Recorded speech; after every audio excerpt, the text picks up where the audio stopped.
लोग कहते हैं ऊपर से नज़ारा सांसें थमा देने वाला होता है, लेकिन रणवीर सिंह के लिए ये नज़ारा डरावना होगा। अपने आर्ट, अपने क्राफ्ट के लिए 13 साल तक अपनी सोल को जख्मी करने के बाद Ranveer Singh, in his very second film Lutera, where I was the producer, when he gets shot in the climax, and to feel that he gets shot in the climax and to give it the right feeling, he took a clip without telling anyone and clipped himself like this, right? And he went so far as an actor to create that we had to lift him by a helicopter.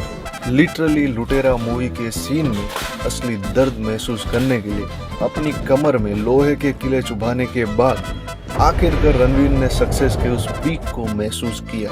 1300 crore का एक ऐसा milestone जिसने रणवीर को Indian cinema का एक rarest actor बना दिया। लेकिन बॉलीवुड में the peak is a dangerous place to stand. मैं कुछ है और मेरा औकात है। बॉलीवुड की हिस्ट्री हमें एक पैटर्न शो करती है हर उस सुपरस्टार के लिए जो टॉप पर पहुंचता है। उस टॉप के ठीक पीछे एक गहरी खाई उनका इंतजार कर रही होती है। क्या रणवीर सिंह आखिरकार खान्स की सक्सेसफुल लेगेसी के नेक्स्ट सक्सेसर है, या फिर हम उस चमक धमक की आखिरी चिंगारियां देख रहे हैं जो जल्दी बुझने वाली है? अब ये समझने के लिए कि रणवीर किस डायरेक्शन में जा रहा है, we have to look at the Ranveer paradox.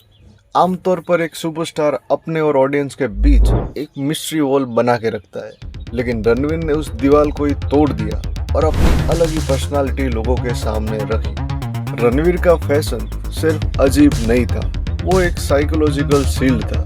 लोगों के बीच एक कार्टून जैसा बनकर रणवीर ने अपनी उस वल्नरेबिलिटी को बचा के रखा जो उन्हें अपने कैरेक्टर्स के लिए चाहिए थी। लेकिन इसकी रणवीर को एक कीमत चुकानी पड़ी। जहाँ एक तरफ खान्स अपना गॉड लाइक ऑरा बना रहे थे, रणवीर बस एक एंटरटेनर बन चुके थे। लोगों को उनका ये तमाशा तो पसंद आया, but did people respect him? Ranveer ने बाजीराव, लुटेरा और गली बॉय में ये प्रूव कर दिया कि वो एक नेक्स्ट लेवल एक्टर है। बट मास ऑडियंस सिर्फ एक एक्टर नहीं चाहती, दे वांट अ हीरो जिसमें वो खुद को इमेजिन कर सके, और ये मुश्किल बन जाता है to see yourself in a man wearing a velvet skirt. अब फास्ट फॉरवर्ड करते हैं टू दी धुरंधर। 1300 करोड़ का एक ऐसा गोल्डन टिकट और एक ऐसा नंबर जिसे ऑफिशियली ये डिबेट एंड कर देनी चाहिए थी। अगर ये कोई और एरा होता तो ये डेफिनेटली एक राज्याभिषेक सेरेमनी बन जाती। लेकिन यहाँ एक इंटेलेक्चुअल फ्रिक्शन है, ये कि पोस्ट पेंडेमिक वर्ल्ड में जो भी नंबर्स हम देखते हैं वो इवेंट सिनेमा का रिजल्ट है, ना कि कोई स्टार पावर का। हमने इस एरा में देखा है कि एक्टर की मूवीज करोड़ों का बिजनेस करती है, पर उन्हें अगले ही शुक्रवार तक बुला दिया जाता है। और यहाँ पे सस्पेंस इस बात का नहीं है कि रणवीर होम रन लगा पाएंगे या नहीं, बल्कि इस बात का है कि क्या वो फील्ड पे टिक पाएंगे। और रणवीर ने गली बॉय के बाद ऐसा फेस भी देखा जहाँ उनकी फिल्म्स लगातार फ्लॉप हुई, जिसने उनकी मार्केट वैल्यू को भी हिला दिया।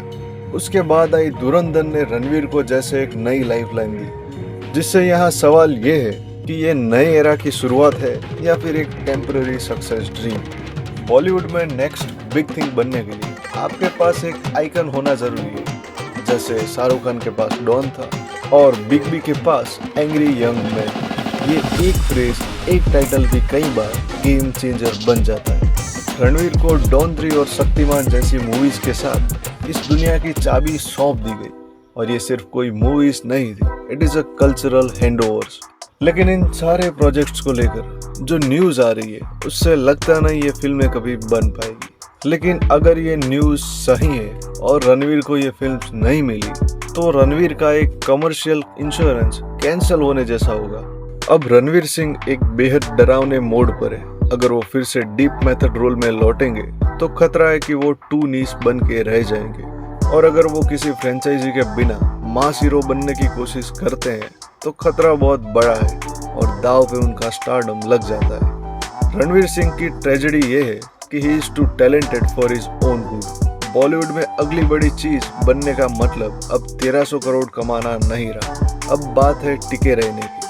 रणवीर को ये साबित करने की जरूरत नहीं है कि वो एक्टिंग कर सकते हैं। रणवीर ने ये तो अपने खून पसीने से साबित कर ही दिया है।